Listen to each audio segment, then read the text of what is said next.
बोला लखमा जी महाराज की जय, ऐसा करके चालू कर देते थे। तो हमारे ध्यान में ऐसा था कमरपुरा है वो नागौर बड़ा धाम हो, बड़ा धाम होगा ऐसा था। हम तो 2 गाड़ियों लेकिन 3-4 गाड़ी थी मेरे साथ, निकल गए हम तो एमएलए बनने के बाद। तो मैं नाइट हॉल्ट मैंने किया नागौर में, ठीक है। खाना खाया वो कलेक्टर साहब थे चुनीलाल सैनी, उनके घर रात को। फिर मैंने वो कछुआ होटल थी वहाँ पर नाइट हॉल्ट किया।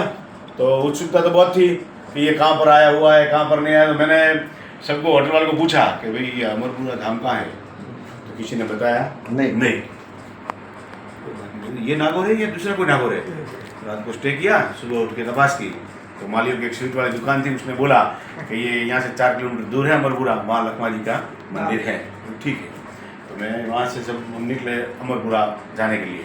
तो रोड से नीचे उतरे तो एक भव्य मंदिर देखा ध्वजा, तो मैंने बोला वही मंदिर है। तो वहाँ गए तो ये तो मंदिर नहीं है। तो फिर तपास की तो सोलंकियों का एक वास है। અમારી ભાષામાં એક હાથે 20-25 ઓરડા ના હોય બનેલા એ રીતે એની અંદર ઓસ્ટ્રીની અંદર 2x2 નું આટલું ઓરડી 2-3x3 નું આરસનું મંદિર, એની અંદર લખમાજી બેઠેલા અને 12 ઢાળીઓ અને દેશી નળિયા નાખેલા।